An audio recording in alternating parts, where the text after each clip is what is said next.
ہم اکثر سنتے ہیں کہ اللہ تعالیٰ نے ساری کائنات رسول اللہ کے لیے بنائی ہے صلی اللہ علیہ وآلہ وسلم،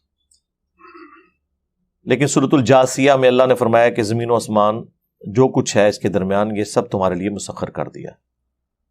کائنات تو رسول خدا کے لیے بنائی گئی تھی۔ میرے بھائی یہ ایک روایت ہے المستدرک للحاکم کے اندر، اور یہی وہ شیخ زکریا کاندلوی نے تبلیغی جماعت والے فضائل اعمال میں بھی لی ہے، اور اندازہ کریں روایت ضعیف روایت تھی، نیچے عربی میں سارا لکھا ہوا ہے کہ یہ روایت صحیح نہیں ہے، لیکن وہ عربی میں لکھا ہوا ہے۔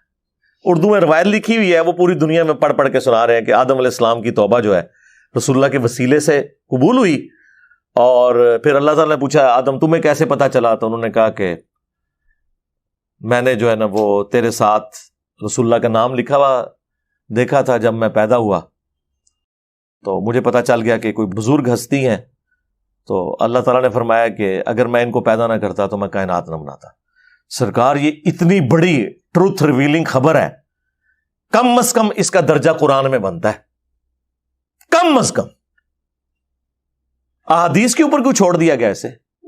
اور حدیث بھی وہ جس کے اوپر محدثین کا کلام وہ بیان کر رہے ہیں۔ قصہ آدم اور ابلیس قرآن میں 7 مقامات کے اوپر آیا ہے، سورۃ البقرہ میں آیا ہے، سورۃ الاعراف میں بڑی تفصیل کے ساتھ، سورۃ الحجر کے اندر آیا ہے، سورہ بنی اسرائیل میں آیا ہے، سورۃ الکہف کے اندر آیا ہے، سورہ طٰہٰ کے اندر آیا ہے، سورہ صاد کے اندر آیا ہے۔ 7 جگہ یہ چیز سکپ ہو گئی ہے کہ یہ کائنات کس لیے بنی ہے اور آدم علیہ السلام کی توبہ کیسے قبول ہوئی ہے ہی کوئی نہیں۔ یہ آپ کی بات ٹھیک ہے، بلکہ اس سے بھی بڑھ کے اگر میں آپ کو بتاؤں مقصد کیا ہے، تو یہ پارہ نمبر جو 12 ہے اس کا آغاز ہی اس سے ہو رہا ہے کہ انسانیت کو پیدا کرنے کا مقصد کیا ہے۔ سورہ ہود، اعوذ باللہ من الشیطان الرجیم، بسم اللہ الرحمن الرحیم، آیت نمبر 7، سورہ ہود، سورت نمبر 11، آیت نمبر 7۔ هو الذی خلق السماوات والارض فی 6 ایام، وہی اللہ ہے جس نے آسمانوں اور زمین کو 6 دنوں میں پیدا کیا۔ اب یہ 6 دن سے مراد کیا ہے؟ یہ لانگ پیریڈ آف ٹائم ہے جو اللہ کی قدرت کا ظہور ہوا، وہ اللہ کی مرضی ہے۔ بیکٹیریاز اور وائرسز سیکنڈز بلکہ ملی سیکنڈز میں ڈیوائیڈ ہو جاتے ہیں، اور آم کی گٹھلی سے آم کا درخت بننے میں 8 سال لگ جاتے ہیں۔ خرگوش 1 مہینے کے اندر بچے دے دیتا ہے، مرغی کے انڈے سے 22 دن میں چوزا نکلتا ہے، اور ہاتھی کا بچہ 22 مہینے میں پیدا ہوتا ہے، انسان کا بچہ 9 مہینے میں۔ یہ اللہ کی مرضی ہے۔ تو کائنات کو اللہ تعالیٰ چاہے تو آنے واحد میں بھی پیدا کر سکتا ہے، یہ اللہ کی حکمت ہے۔ وَكَانَ عَرْشُهُ عَلَى الْمَاءِ، اور اس کا عرش اس وقت پانی پر تھا۔ لِيَبْلُوَكُمْ أَيُّكُمْ أَحْسَنُ عَمَلًا، اور یہ اس نے اس لیے کیا تاکہ جانچے تم میں سے کون اچھے اعمال کرتا ہے۔ اللہ تعالیٰ فرما رہا ہے کہ یہ ساری کائنات کو پیدا کرنے کا مقصد کیا ہے؟ کہ جانچا جائے کہ تم میں سے کون اچھے اعمال کرتا ہے۔ تو یہ بالکل واضح ہے، وَمَا خَلَقْتُ الْجِنَّ وَالْإِنسَ إِلَّا لِيَعْبُدُونَ، ہم نے جن اور انسانوں کو اس لیے پیدا کیا تاکہ وہ ہماری عبادت کریں۔ عبادت میں حقوق اللہ، حقوق العباد دونوں شامل ہیں۔ نماز پڑھے نہیں، عبادت، ٹوٹل اوبیڈینس، بندے بن کے رہیں۔ تو قرآن بالکل اپنے اس میسج کے اندر واضح ہے کہ اللہ تعالیٰ نے یہ سارا کا سارا نظام کیوں کیا۔ ہاں یہ بات ٹھیک ہے، یہ ساری کائنات انسان کے لیے پیدا ہوئی اس حوالے سے کہ اللہ تعالیٰ نے انسانیت کی خدمت میں لگا دیا ان چیزوں کو، یعنی نبی علیہ السلام کے لیے نہیں، بلکہ اللہ تعالیٰ کی کریشن کا کلائمیکس جو انسانیت کو اللہ نے پیدا کر کے جانچنا تھا، اس کے لیے یہ ساری سٹیج بنائی گئی۔ اس میں اگر آپ کہتے ہیں تو پھر ہر انسان کے لیے کائنات بنی ہے، ان معنوں میں اگر آپ کہنا چاہتے ہیں تو الگ۔ اگر آپ ڈسیزن کی بات کرتے ہیں کہ یہ اللہ نے ڈسیزن کیوں کیا، تو وہ یہ ہے کہ اللہ تعالیٰ ایسی مخلوق پیدا فرمانا چاہتا تھا جو اپنی مرضی سے خدا کو چوز کرے۔ میں اکثر کہتا ہوں کہ حضرت جبرائیل علیہ السلام بھی اگر مجھے کہنا کہ انجینئر صاحب آپ اپنا ایمان میرے ساتھ ایکسچینج کر لیں، تو میں کہوں گا کہ نہیں، تم نے اللہ کو مانا ہے اللہ کی مرضی سے، اور میں نے گاڈ کو چوز کیا اپنی مرضی سے، میں اپنا ایمان ایکسچینج نہیں کروں گا۔ انسانیت کے پاس سب سے بڑی اسٹرینتھ یہ ہے کہ اللہ نے اسے حق اور باطل کی تمیز دی، فَأَلْهَمَهَا فُجُورَهَا وَتَقْوَاهَا, اس کے باوجود اس نے خدا کا خوف رکھتے ہوئے اللہ کا راستہ اختیار کیا کہ میں نے اپنے کریٹر کو جواب دے ہونا ہے.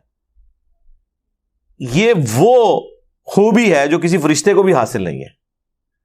تو انسانیت کو ناز ہے اس چیز کے اوپر, ہونا چاہیے. باقی جذباتی باتیں ہیں جی, نبی علیہ السلام کے ساتھ وہ چیز منسوب کرتے ہیں. جب ہم کہتے ہیں یار یہ اتنا بڑا ٹروتھ تھا کہ آدم علیہ السلام کی توبہ رسول اللہ کے وسیلے سے قبول ہوئی, اور وہاں پہ اللہ تعالیٰ نے فرمایا کہ اگر میں نبی کو پیدا نہ کرتا, یہ کائنات نہ پیدا کرتا. یہ باتیں جذباتی طور پہ تو بکتی ہیں, اور جو بندہ اس کے بارے میں گفتگو کرتا ہے اسے گستاخ کہہ دیتے ہیں. تو ان کے لیے پھر میں نے ہی پھکی تیار کی ہوئی ہے. کیا عیسیٰ ابن مریم کو اللہ کا بندہ کہنا عیسیٰ ابن مریم کی گستاخی ہے؟ کرسچن سے پوچھیں وہ تو کہیں گے گستاخی ہے. وہ کہتے ہیں کم از کم خدا یا خدا کا بیٹا کہو. ان کی تو تسلی نہیں نہ ہو رہی. تو کیا ہم نے کرسچنز کی تسلی کروانی ہے, یا ہم نے وہ بات ماننی ہے جو اللہ تعالیٰ نے وحی کے اندر بیان کی ہے؟ اللہ تعالیٰ فرماتا ہے لقد کفر الذین قالوا ان اللہ هو المسیح ابن مریم, بے شک وہ کھلا کفر کر رہے ہیں کہ جو کہہ رہے ہیں کہ عیسیٰ ابن مریم ہی اللہ ہے. وقال المسیح, جبکہ مسیح تو خود کہا کرتے تھے یا بنی اسرائیل, اے اولاد یعقوب, اعبدوا اللہ ربی و ربکم, عبادت کرو اس اکیلے اللہ کی جو میرا بھی رب ہے اور تمہارا بھی رب ہے. انہ من یشرک باللہ فقد حرم اللہ علیہ الجنہ ومأواہ النار وما للظالمین من انصار, بے شک جو کوئی اللہ کے ساتھ شرک کرے گا اللہ تعالیٰ نے اس پہ جنت حرام کر دی ہے, اس کا ٹھکانہ جہنم کی آگ ہے, وہاں پر اس کا کوئی مددگار نہیں ہوگا. عیسیٰ ابن مریم کی صفائی اللہ تعالیٰ دے رہا ہے کہ وہ تو موحد تھے, انہوں نے کبھی شرک کی تعلیم نہیں دی.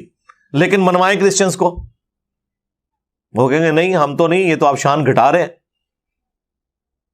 تو سرکار جو کچھ آپ سوچتے ہیں دوسرے بھی یہی کچھ سوچتے ہیں.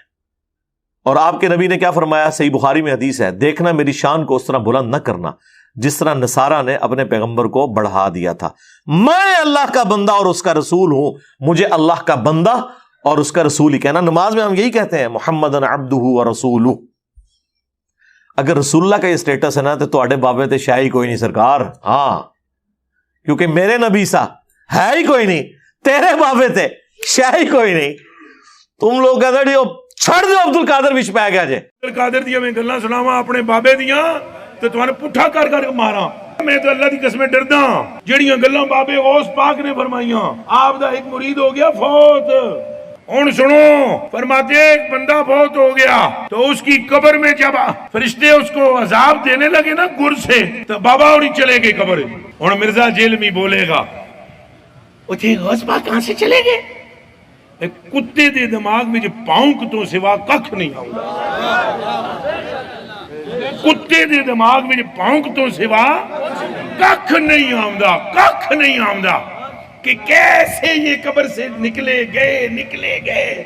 بابے اور فرمانے ہیں بھائی وہ مرید تھا میرا غوث پاک, تو میں نے اپنے رب سے کہا پروردگارہ نسبت میری ہے انہوں چھڑ دے. تو اللہ پاک نے فرمایا ایک گل بڑی لمبی ہے میں وچوں حذف کر رہا ہوں. اللہ پاک نے ارشاد فرمایا فرشتیوں ہٹ جاؤ پیچھے, عبد القادر وچ پہ گئے. اللہ اکبر. عبد القادر نے روح کھولی, اور سرکار تو آڑے بابیاں نو کھنگن نہیں دینا کسی نے. اچھا دوسری طرف یہی آپ کو حدیث سناتے ہیں بخاری مسلم سے کہ قیامت کے دن انبیاء بھی کہہ رہے ہوں گے نفسی نفسی, آج مجھے اپنی جان کی فکر ہے, آج مجھے اپنی جان کی فکر ہے. حضرت آدم علیہ السلام کہیں گے آج مجھے فکر ہے کہ میں نے اللہ تعالیٰ کی نافرمانی کی تھی. حضرت موسیٰ علیہ السلام کہیں گے مجھ سے بندہ مر گیا تھا. حضرت نوح علیہ السلام کہیں گے میں نے اپنے کافر بیٹے کے لیے دعا کر دی تھی.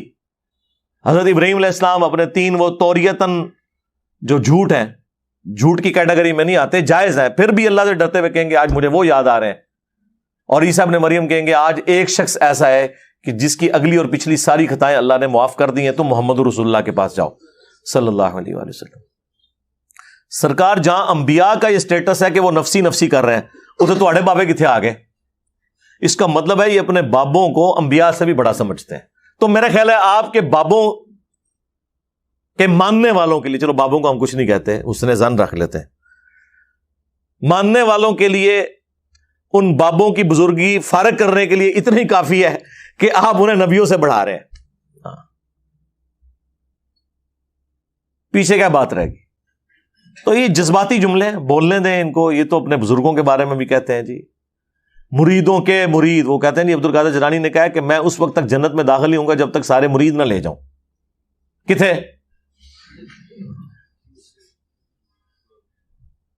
عبد القادر جیلانی کو بیچاروں کو تو پتہ بھی نہیں ہوگا کہ ان کے ساتھ لوگوں نے کیا منسوخ.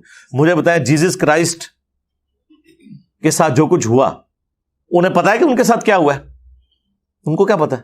قرآن میں اللہ نے فرمایا، سورۃ المائدہ کا آخری رکوع پڑھ لیں، اللہ تعالیٰ فرماتا ہے قیامت کے دن ہم عیسیٰ ابن مریم کو کھڑا کریں گے اور ان سے پوچھیں گے کیا تو نے لوگوں سے کہا تھا کہ تجھے اور تیری ماں کو اللہ کے سوا معبود چن لیا جائے؟